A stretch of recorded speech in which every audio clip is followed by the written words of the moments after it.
I'm Robert Scoble. I go around the world and interview startup executives for Rackspace and build relationships and put that stuff on YouTube. So, start at the end. Who are you? The question is, who are you?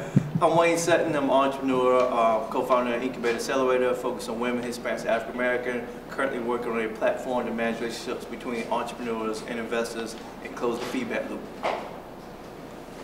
And I'm Zohar Levkovitz. I believe I'm most probably the only founder in this panel. So I founded several companies, sold all of them. The latest one was a Mobi that we sold for over 300 million to Singtel about 4 months ago. So now I have some money to invest. Burning a hole in your pocket, right? I'm Kathy Laporte. I've been a venture capitalist longer than an angel investor. I was a venture capitalist for over 20 years, all in healthcare. Co-founded a group called New Leaf Ventures in 2005. And then in 2010, I co-founded an angel group called Health Tech Capital, and we invest in the interface of healthcare and IT. And I'm Gwen Edwards. I'm with Golden Seeds, and we invest in companies where there's at least one woman with a 10% ownership position, and we're looking for all kinds of ideas across sector. Neil Strickberger. I am a lifelong software and operations guy, and more recently an active angel investor, primarily in San Francisco and cross sectors. I'm Prashant Shah. I spent 10 years at a firm called Humber Windblad Venture Partners, which is a software investor. I left a couple years ago to help launch an angel network with a nonprofit called TIE, appropriately called TIE Angels. So I've been in angel investing for the last couple of years. Cool. I think Humber Windblad invested in one of the companies I work with. Yeah. I'll read my Twitter bio. Jeff Pulver, dreamer, entrepreneur, early stage seed investor, helps shape the worldwide market acceptance of voice over IP. Yeah, I've both found companies and invest, but I do pre-seed these days. Not any seed is like angels even after what I do. What percentage in Israel? The last bit of time. Well, I mean, since July of 2011, I've done somewhere between 25 and 30 deals there. I've lost track. Yeah. Every time I'm in Tel Aviv, I see you. Wow. And I already introduced myself, Bill Riker, Garage Technology Ventures, seed, and early stage. So part of this is going to be up to you guys, because you've probably been talked to death over this last 2 days about this kind of crowd, and we'll see where it goes. So please do get involved, because that'll make it a lot more fun tonight. Part of this, these guys we're talking beforehand, are going to take the learnings from Silicon Valley and take it back to their communities.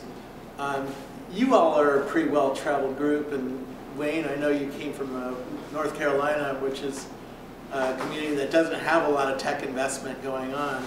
So what are the challenges that you see from Silicon Valley's point of view, and maybe we'll get them involved here too, of taking these ideas, taking this kind of angel investing approach and taking it someplace that there isn't a Silicon Valley and isn't where a Tel Aviv. I mean, Tel Aviv is very much like this, or Seattle's like this, or Beijing is like this, or Berlin, right? Take it outside the tech hub world, and what are the challenges? Yeah, so great question, and luckily I've been at the benefit of being around some of you earlier today and heard your stories about your backgrounds and what you're trying to do. From North Carolina, there was a reason why I moved to Silicon Valley. I'm not saying everybody gonna move to come to Silicon Valley, but there's a reason because there's the talent, it's not enough talent, the lack of resources in terms of dollars, because in the conversation we talked about earlier, like angel groups. There's not a lot of angel groups in North Carolina. There's some and very few angels, then some C-level, A-round venture capitalist firm that's focused on a very niche vertical. So you take that all in perspective, and then you come up with saying entrepreneurs, startups, and they want to get angels. There's just a pipeline. The entire ecosystem is super small, and the opportunity is very low in terms of to get any type of return on your angel dollars. And so the risk is even higher, basically. So if you're looking at saying going back to your native countries or replicate this model outside of Silicon Valley, the chances of getting a high return is slim. But we're talking with Sharon from the Astor. She was saying, earlier, let's say last week, that doesn't mean there's no deal flow outside of Silicon Valley. There is, but again, going back to some of the points that Bill made, diversify your portfolio, and that happened. And that point really can't be emphasized enough, because in these smaller markets, just high risk. And then that's how it was for North Carolina. If you're looking for talent, looking for good deals, looking for an ecosystem, looking for other people to help grow a company or invest in, just big risk. Anybody else want to chew on that? Chew on the problems from our point of view? Trying to take this model, we're trying to take our angel system or our entrepreneurial system and take it someplace that there isn't the infrastructure. Well, I just chime in. Take a Silicon Valley point of view, because we're going to have a conversation. So. You know, this is sort of a lifetime ago, but like in the early 90s, I spent some time over in Taiwan, and the Taiwanese government was trying to legislate venture capital into existence because they wanted to clone Silicon Valley, and they wanted to like figure out how to do that. And I think they did some really smart things. They put in some good, you know, tax breaks, and there already was like a pretty good, you know, obviously like hugely educated workforce. And what was tough, I think, was to legislate into existence an entrepreneurial culture. And actually there, you know, in fact, there was a long history of entrepreneurship in the area, of course, but people had a really short-term mentality, and it was like hard to say, well, you know, legislate biotech into existence when it's going to take, you know, 10 or 15 years to pay off, when people's alternative was to like invest in a plant in Vietnam and it was going to pay off in 6 months. So I think over time they stuck with it, and you know, it's really paid off. But I will say the first word I learned in Chinese was the word for classmate, and it's because I heard it everywhere in the business community, and it's just the power of networks. You know, I mean, substitute whatever you want for classmate, but it's just networks are sort of how things, I think, get done in any culture. Yeah. So I would say about people, I was a few months ago at the World Bank in Washington, D.C. They had a day called Israel Innovation Day. And in the 1970s, and now Israel's a member of OPEC, in the 70s they were a debt borrowing country. And they spent an entire day trying to look at the ecosystem and trying to understand what happened since the 70s that could be exported out to developing countries now, and try to like learn from the experience what they could bring to Moldova. So I had suggested, I spoke, and I suggested that they were looking in the wrong direction. They're talking about monetary fund and all sorts of money policies and all sorts of ways to legislate stuff. I said you should drop the D and look about fun. And that, you know, if you want to look for people who are actually exciting, you want to have, it's a culture really about the people. It's about that energy that they have, and it's about what they take to do things. And it's something which you can't just switch on, because it comes from the bottom up. But I could tell you firsthand experience of being in Tel Aviv. See, if you go to New York or LA, you go to a restaurant, chances are some of the people working in the restaurants are would-be actors or actresses waiting to be discovered. The craziest thing about being in Tel Aviv is you walk into a restaurant, people working there, they actually would want to do startups. It's crazy, but it's, and people, like taxi cabs, same here.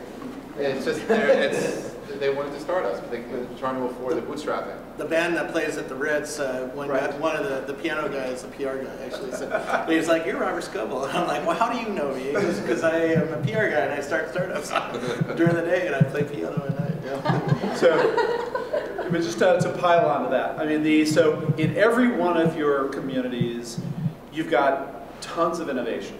I mean, what I've discovered going around the world, there are plenty of innovators. You know, there are plenty of people who want to be entrepreneurs. They may not know exactly what it means, and they don't have the resources to do it. And you can't wait for the government to figure it out, because they probably won't figure it out. But the angel communities are the highest leverage opportunity for each of you to help develop this entrepreneurial ecosystem. Yeah. Because you're not going to get VC funds coming in. I mean, and obviously Silicon Valley didn't start with VC funds. It started with angels, right? And so... It started with a university. I mean, there's, you know, so you have this cauldron, right, that you're mixing up. You've got universities, right? You've got entrepreneurs, you've got innovation, and you've got money. You know, and in every one of your regions, there's plenty of money, right? It's a matter of shaking it loose. And the challenge in, the challenge in the United States as well, in every other community, is they'd much rather invest in real estate than in startup companies, right? Or whatever it is, you know, pick whatever it is. You know, the money wants to invest in other things. The cool thing about you guys is you're marshaling that thin layer of people who are willing to put at least some of their money into innovation.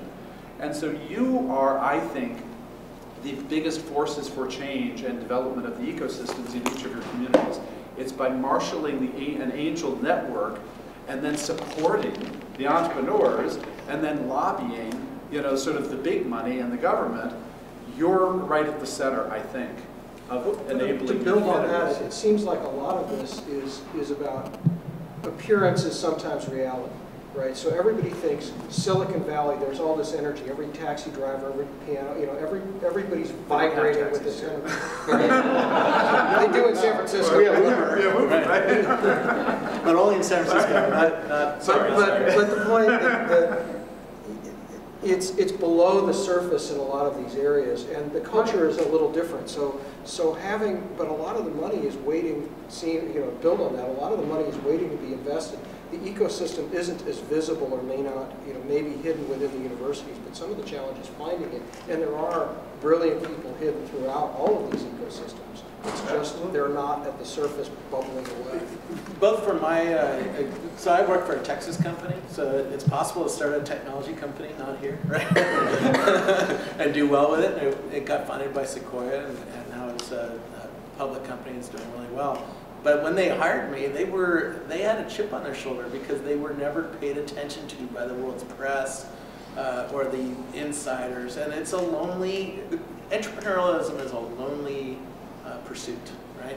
Starting a company is a lonely pursuit. And it's even worse when you're outside of a place where you can talk to other entrepreneurs and at least have a dinner or two and have a party or something like that. How do you get over that loneliness, and how do you get the chip off your shoulder, I guess, to get people to take you seriously even though you're somewhere else in the world, not in San Francisco? Well, maybe you guys can get it. I think there is one thing you have to keep in mind is if you're getting into angel investing and entrepreneurship outside of Silicon Valley, you guys already know this, which is when we invest as angels, we typically invest looking for the next venture round. Very frequently outside of Silicon Valley, that doesn't exist, period. So whenever I talk to companies, I'll go to conferences and so on, and I'll meet companies, they'll be doing $2-3 million a year in revenue, they've got product, good customers, all this kind of stuff, and I'll ask, well, how did you get this far? Where did you get this money from? And if they're not from here, they'll just look at me and laugh and be like, I'm from Indiana. There is no venture capital in Indiana. We just figure it out.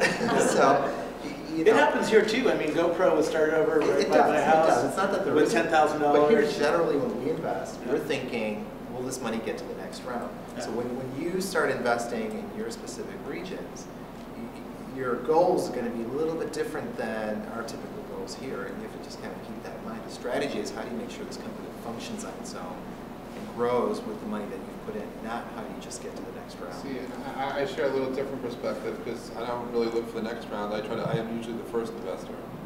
So I learned a while ago that the best gift you can give someone is to believe in them, and sometimes the best gift is to actually believe in them and invest in them. So I, half the time, more than half the time when I make an investment, I'm the first. I'm very happy to say that the first 27 startups I did since July last year, 25 is still alive. So it's not so much about shooting and praying as much as it is actually doing diligence of people. And you've had some extraordinary, you invested in Twitter and... Yeah, Foursquare and a bunch of others. Not too bad. No. I think they all want to be you. Had a phenomenal, the math doesn't work because the reason why I focus on micro angel investing, I've been doing this before it was cool. I've been doing this since the mid-2000s. I've been investing since '97. I've done I lost track. I seriously do not remember, but somewhere between 250 and 300 startups I've invested in. The majority of which, wherever I invested more than, let's say, $150,000 in anything that wasn't my own, with a rare exception, I've lost everything. Whenever I've invested between $25,000 to $50,000, I've had like unbelievable, take me to Las Vegas odds. It's been phenomenal, and it continues, and I'm like very appreciative of that. But I do believe some of it you get back. But so if you want to start an ecosystem in your country, find people to believe in. Don't wait for the next person to make that first move. You make that move, because part of starting something is actually giving that opportunity to someone else that they can believe that a dream can actually become a reality, and that fuck the next round. You have to start the first round. You have to get those people to realize sorry about that. Believe me. But it's really the internet. It's the internet, yeah. But it's about giving the people a chance to get going. And then, if there's more rounds, great. But my guys haven't failed because they didn't get money. The craziest thing was one of the startups I invested in went through an accelerator after we invested, and then they quit.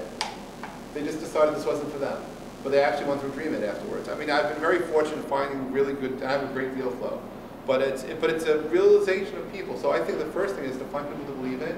Because if you're looking in environments where there's no other active angels, you need to find that deal flow. And yeah, go to the cafes, go to the schools, find professors, and find kids, and see what they're doing. You hit on a nerve that you have to stay in, and you have to find people who are going to stay in no matter what.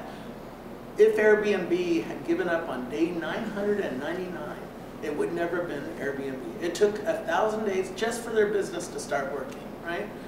And so if you're not willing to stick in there, you're gonna, if you left on day 1,000, that would have been a huge mistake. Right? But that happens all the time, doesn't it? Well, I think one of the fine lines between success and failure is know when to give up and when not to, and having that confidence. I think entrepreneurs, you have to invest in people who are so crazy they will never give up. No, exactly. You want to know. The issue is when you stop writing checks, Yeah. which is different than when you give up.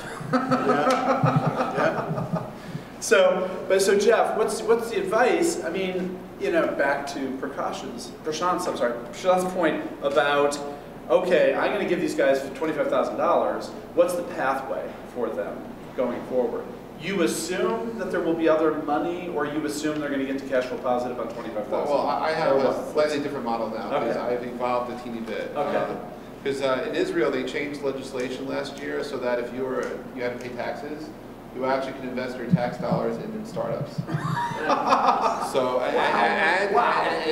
if it's a fail, then you pay your taxes. If there's a gain, then you actually get depreciation, defer the depreciation.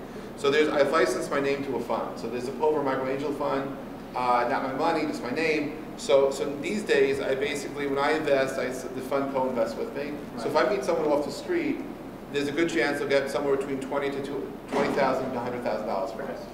Right, so you're investing in a world that has a lot of loose money that's available for these companies. But I'm not worried about where their next money's coming from. Also, that right, of course you're not. Yeah, because there's plenty of money, right? Yeah. But if you're in I don't know, I mean, just Warsaw, which does not have the same tax. The question which I wanted to answer also was, if you're in, what happened with World Bank, the reason they invited me to come wasn't because of anything other than the fact that, as far as they could figure out, I was the most active investor outside of Israel in startups on a seed level, and they wanted to know why was I doing this.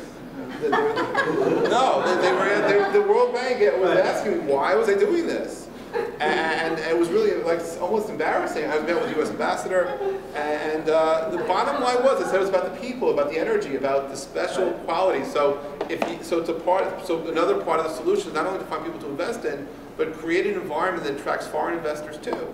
Because you don't have to be alone. I mean, there's no reason why you can't create a global angel network right now and share deal flow. I mean, it's not so secretive. If you see something, share it. Go to AngelCo, go to places, and let people socialize on the opportunities, so that even if it's a startup happening, whether it's in Ukraine, whether it's in Warsaw, whether it's in, it doesn't matter, right? The world's flat these days. So if there's an opportunity which you vet, which you want to put money in, bring your friends in. It doesn't have to be local to where you live. It could be the world. So if you can create environments that attract other people, location to me doesn't matter so much. How does that happen though?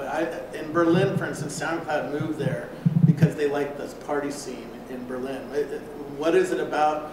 How do you convince smart people who are entrepreneurial to come and hang out with you? Well, I think that's part of what. I mean, but again, it's more of a metaphysical at this point, because there's no science. I think it's really your interaction with people and your ability to pick up on vibe and opportunity than it is on anything that you can just learn. It's something you have to feel.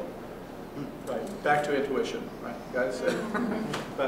But okay. So the new model though is you get enough of an angel group together that you can get these entrepreneurs off the ground, and you get a development team going, and then you take a couple of those guys and you send them over to Silicon Valley, and to land and expand is the sort of new phrase.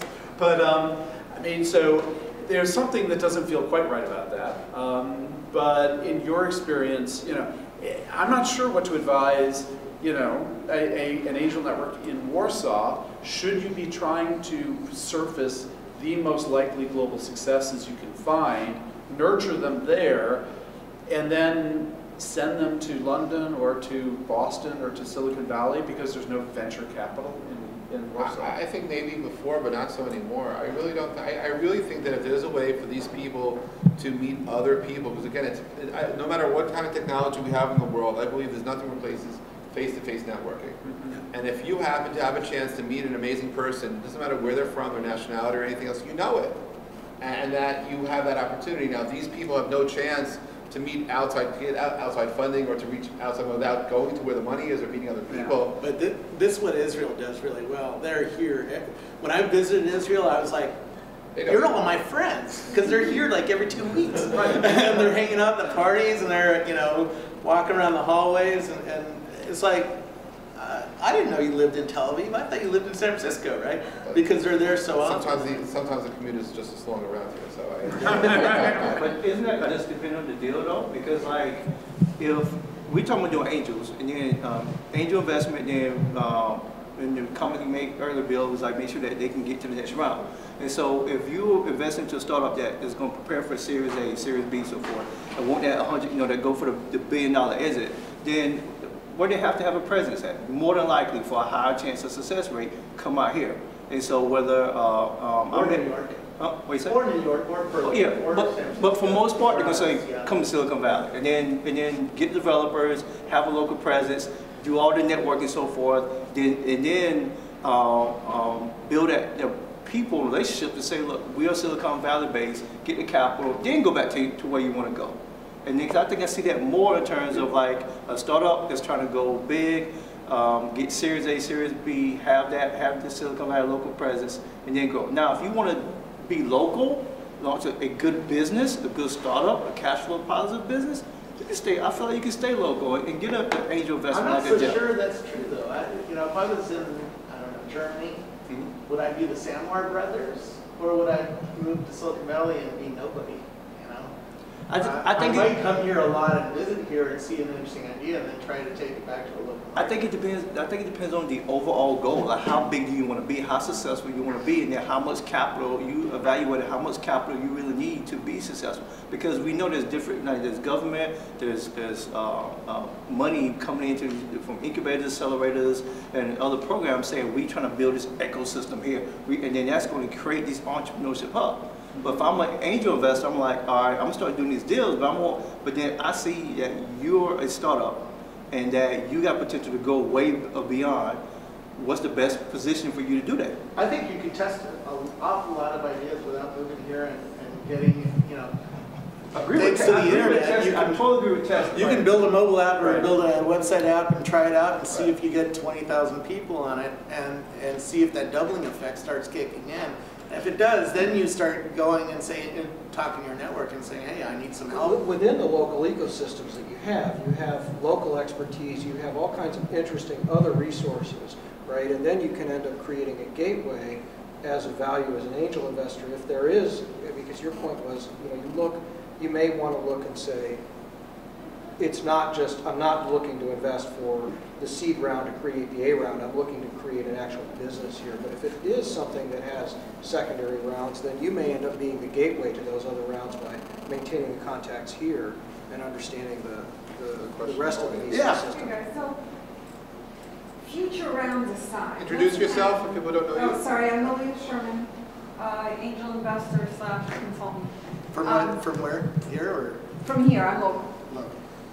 So forget future rounds. Let's imagine, right, I'm an angel, a company approaches me, they're doing a seed round, say it's 350 or $500,000 they're trying to raise. I'm going to be a small part of that. How do I handle the dynamic of, if I just give them my money now, and they don't even raise, if they're not able to raise the rest of the round, then their chance of meeting the milestones for the future is less. So how do I manage the dynamics of my little piece of just this round? Forget it. How well do you know these people? What? How well do you know these people? Do you trust them? Have you met them before? Are they friends? Yeah. And how much more money do you have? I would. Just a second. An amount that I potentially am willing to part with forever. But well, nonetheless, the dynamics Jeff within even a single round versus worrying about the next one. I don't. I think we'll generally have similar advice, but somebody go ahead. Well, there's a mechanical way, which you could just say that there's a close date and there has to be so much raised before they can start to use your money. That's one way. And then you can help them raise the rest so that you know they've got enough before they start running and then hit a wall. And then I think it comes down to how well you know them.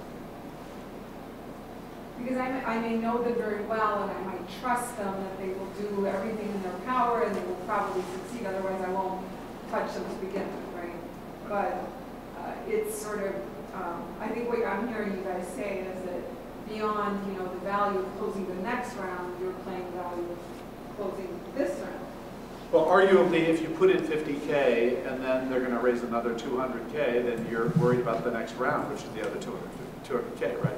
So but if you're thinking of it as one round, yeah. And not to put words in Jeff's mouth. I mean, but if you really trust these people and you think your 50K can make a big difference in getting all to 50K, and you love them, and then you might want to put the 50K in because that makes your life easier. If it'll make the difference in giving the momentum so that you can help them raise the other 250. But if you don't know that, I mean, that's a risky play, and that's why I asked how much more money do you have. And then you follow, the other way is to do it Gwen's way, which is to say, you put the term sheet down, you say, I'm in for 50 if you go find, or if together we find a full 250. Yep. And then you close once all the money is there. If you really believe in them, then hopefully you'll help them close the rest of the round. That's typically what happens. Gwen will call me and say, hey, we've got a company we're looking at in Golden Seeds, we've got interested, et cetera. We try to all converge together on a round. To date, I haven't had enough people to call to close. We've got a room of 50 people here. Right. Of course, my first question to you is going to be, have you put money in yet? Yeah. Right. That's exactly right. Yeah. They like to see a little blood on the floor, just a little bit. Not too much, because that scares them away too, but just a little bit. So could I ask a question? No one ever really talks about this except very briefly. I'm just wondering, how do you build your relationships as angels with the VCs? And what is that like, or what does that look like? I mean, because obviously all of you say that you have to get them to follow on with rounds, and you obviously then have to work together with them. Like, what are the logistics, and what are the boons, and what are the difficulties? Because it's sort of two different camps, isn't it, really, from what I see? Anybody hasn't talked before? Actually, I don't believe it is different camp, but my strategy is a little bit different. I'm very much playing a chicken investment, so I always invest together with a VC. So if there is interest from one of the tier 1 VCs, NEA, Sequoia, Kleiner, you name it, to invest in a startup, and this startup can enjoy some of my expertise and experience, I'm willing to join the VC and invest together with them for a better valuation, for half of the valuation, because I'm adding more value, because I also have some expertise. So usually it can come together. Also, as a founder, I had several companies, and I will never take money from angels, only from angels. I don't like them. No, it is not enough money to build a company. Taking $25,000, nice, but what can you do with it? It's not even enough for the rent in Silicon Valley. So I prefer VCs as a founder, so I prefer to invest together with a VC as an investor. I believe that overall startup need a lot of money, even though today it is much cheaper to build a company. It still will take you 10 million, 20 million, or in my case, 75 million to build a successful company, and for that you need a good VC. And so do you build those relationships with VCs as an angel before you come to the table, yeah, so that you know who you're dealing with? I work with most of the tier 1 VCs. In my past experience, I sold companies for them. They like me. So it is very simple for me. So usually I prefer do it together with them. From time to time, if there is a startup that I really believe in, or good friends or something like that, I will invest my money without a VC involved. But otherwise, what's the point? Where do you find your companies, right? Do they come straight out of universities? Do they come out of incubators like Techstars or Y Combinator? Luckily, I can do the same as Jeff, Tel Aviv. Amazing source of startups, many less angel investors, many less professional investors. So just go to Tel Aviv, sit in any restaurant that you want, and you will have 5 deals. And if you will mention Yossi Vardi name, you will have 25 deals. Yeah. So it is much, much easier to do it then. They need less money. It is much less expensive there and tax-free. So actually the government is asking me to put money, free money. So it is the best place for me. Also, I have a lot of value for them because I live here in California, that once they need to move to California, I can assist them. So it is additional value, and because of that, I can create much more value for them. But Tel Aviv, just be there, they will come. Let me ask you a visionary question. Given a chance, which one human problem you would want to solve with your money, being an angel investor? Which one problem? Human problem, like humanity problem. Social. Maybe social, maybe business. If there is any dream, you are dreaming to be that one super angel solving one problem. What See, would that be? I'll give you a Silicon Valley answer though, and see where it goes. Silicon Valley is not about solving big problems. It's about building a cool toy for yourself. The Apple I was developed for 200 people. And Steve Wozniak's own boss at HP said nobody would ever buy this thing, so go build your little stupid company. This is the alternate view. I don't think that the best ideas often come from dreaming big like that. It's just, hey Jeff, I'm going to build this cool thing for the Google Glasses, and I want you to try it out and see if it goes somewhere. And then all of a sudden he gets excited about it, and he spreads it to him, and then it spreads to you, and then it spreads to you. If you go back and listen to the original interviews that we were talking about Twitter back in 2006, people said that's the lamest thing, stupidest thing I've ever seen. That's true. Right? And it was just it just spread person to person to person to person, and it was fun. And it wasn't that we were trying to change the world. I mean, eventually we all figured out, oh, wait a second, this is going to be like the news network of the world. But not at first. At first, it was about telling Jeff what we had for lunch. You know? We are trying to change the world a little bit, at least some of us. For example, Jeff and myself were serving on the board of Space AL, which is an initiative in Israel to build a spaceship with the Israeli flag and send it to the moon, for no actual reason but to increase education in Israel. So we are contributing our money, our time to this project in order to send the spaceship and increase educational level, scientific education in Israel and the Middle East, for no other reason. We're not going to see a penny back, so just to do something right. I want to say, to answer your question, for me, it's like, I have asthma. So if I could change one thing where I was like, put all money aside into something to help cure lungs, you know, to cure asthma, right? You know, from birth or detected with asthma, what can we, it's like cancer, right? You know, because if you can't breathe, you can't live, right? So for me, that's what I would put all my money and effort to. But then taking that to Scopel's perspective, it's like, oh, well, who would fund asthma research, right? Or who's going to fund some gadget? Like, you know, it's like, I want to take the Nike Fitbit field band. There's actually one investor here that does do health investing. Okay, so I want to take the Nike Fuel Band, add some different elements to it, to where it measures air and lung capacity when you walk around. Whether you walk, you know, you go down different areas of San Francisco and walk into a weed pile. You know what I mean? It's like, what's going on here? We'll get somebody smoking. I want to be able to measure and have a data map to be like, all right, here's the level of air quality. You match it to my iPhone, go to a platform. So actually, we had a conference last month, and we had a contest about companies, and the winning company is called Asmaplus, and, nice. and they're doing that. All right.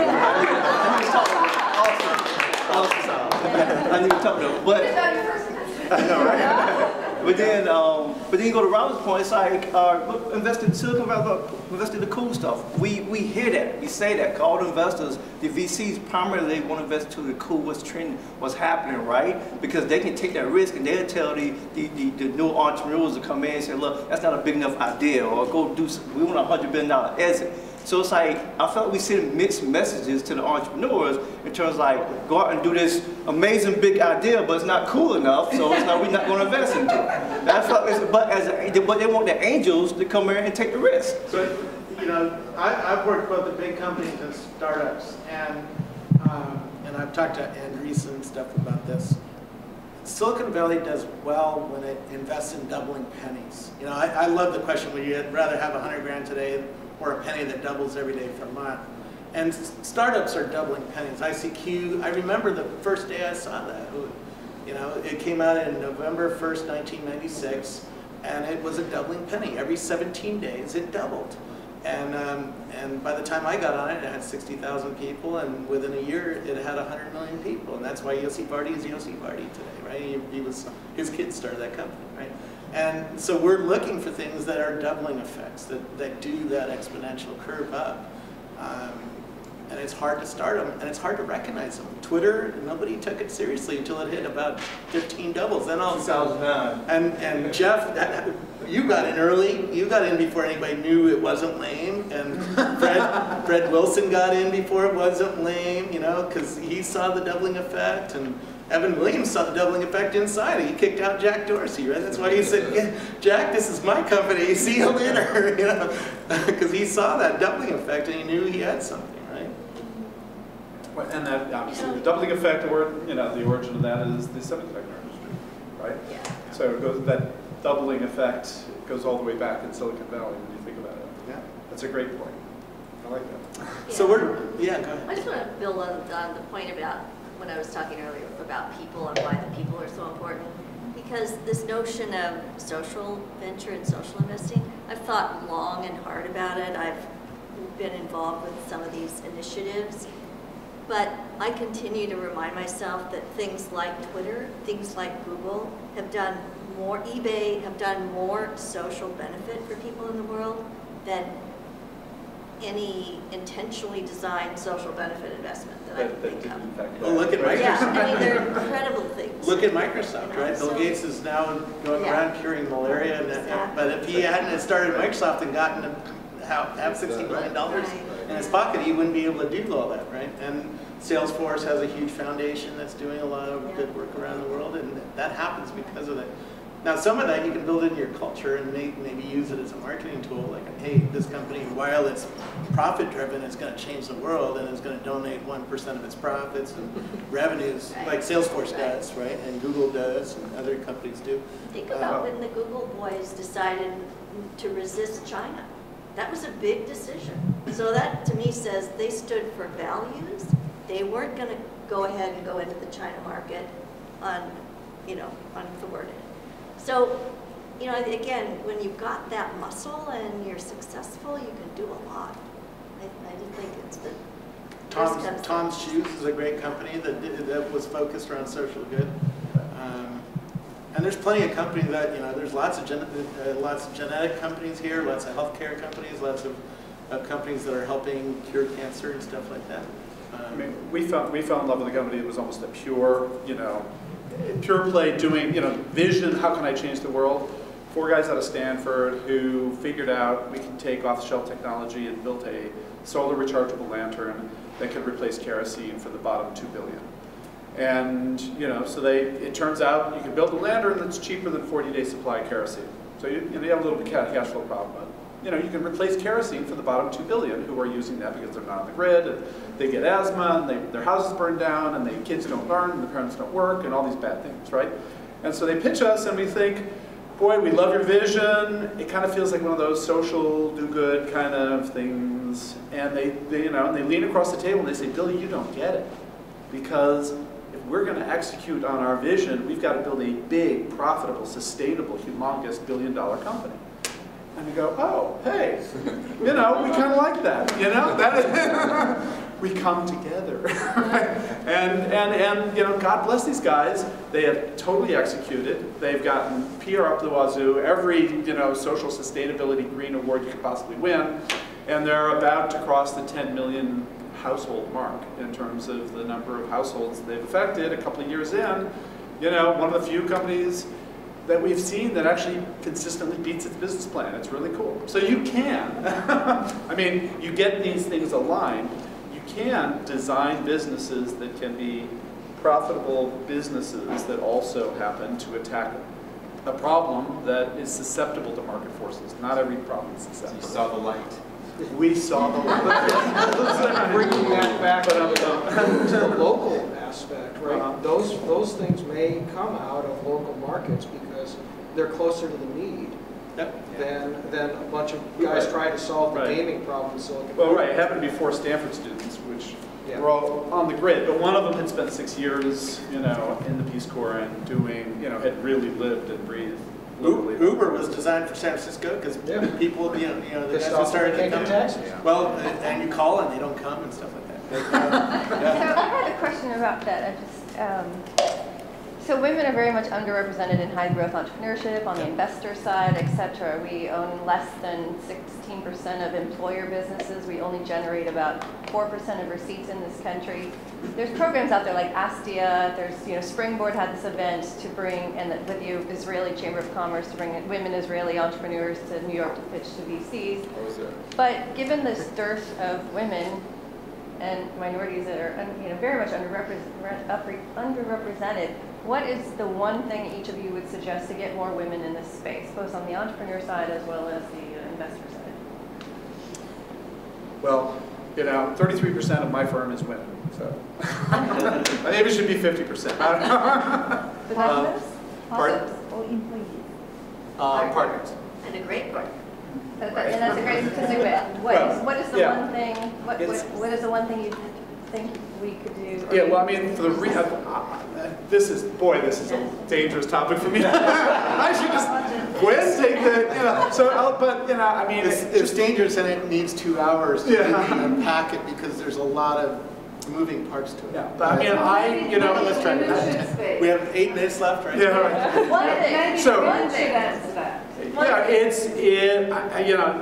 Because of the waste, because Silicon Valley is what Silicon Valley is, having more women coming up through STEM, and then getting that entrepreneur bug, and that gets them to be entrepreneurs, and that's what gets them to be VCs, right? If you spend time with Dave McClure, who runs 500 Startups, or actually he's the pretty face behind 500 Startups. Most people don't realize that.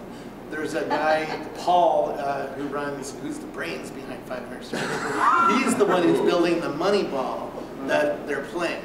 And he says they're investing in women because they're an underutilized resource and because most of the business expertise, most of the investors are overlooking them. Therefore, there's opportunity for investors. And that will switch. Well, that implies buy low, sell high, but I'm not sure. And you know what? When a few investors get rich off of women who are starting businesses, there'll be more women invested in. Yeah. So what about the women answering that question? That'd be great. Well, I wish I had a quick answer to that question. I think that, I think things are getting better because there are a lot more women graduating with the right degrees and credentials, and I think that it's a really tough environment, and I think it's hard to be an entrepreneur. It's a 24-hour day job, and then you might fail, and then you do it again, and I think it's really tough, and I think women need to be in a community with men and women in that same company, and kind of embed themselves, not just one woman in a company, but several, and just keep really giving it a shot, and know that it's really challenging. I think maybe an easier path is going into a company, getting a great job, and going up the ladder, and but I think. If I could join in for a second. Yeah. I've invested in. Sorry, do you have 2 X chromosomes? That's of women-led startups. I'm sure. No, in fact, for 2013, my mantra, I have 2 things I'm doing in Israel. One is Arab-Israeli startups, and one is women-led startups. That's what I'm doing.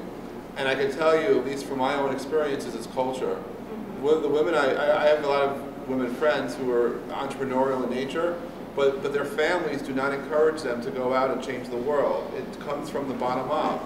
And I think part of the answer really is family support. There are so many families where people are not born to be entrepreneurs, where it's not culturally accepted, where there's no support system, where it's just not possible. Not that they can't be great, they probably are awesome, but when they go back to their families, to their whatever the situation is, and they don't get what they need, they don't do.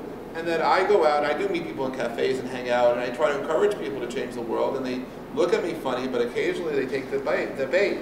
And I think that if we could change the way people just feel more comfortable to take what they feel inside and make it happen, we will see more women-led companies, at least startups. I mean, I don't know about corporate America, I don't know about ascending and dealing on the enterprise side, but I do believe that if you have a dream, why not have a chance to see it come true? That culture isn't I think one of the hard things for women is, you come out of whatever training you have, technical, business, whatever, and let's say you're in your late 20s, and there's this thing called your biologic clock, and there's kids, and there's things that come into your life that distract you from your may distract you from your business aspirations, and that's a challenge. And I think family support, and I think support of other women, is harder than any of us would like to acknowledge, to have happen. Because I think what happens is women can be actually competitive with each other too, because it's really hard out there. And it's pretty easy to get this sense of like, there's one of me and there's 50 men, everywhere I turn, and it's like all I can do all I can handle is to sort of deal with me and trying to get ahead, and oh, maybe I'm married and maybe I have kids and maybe I have a whole lot of that to deal with. And it's really hard to take the time when you're in your 30s or 40s even to say, oh, and I think maybe I'll help some other women today. Like that might be a great thing to do.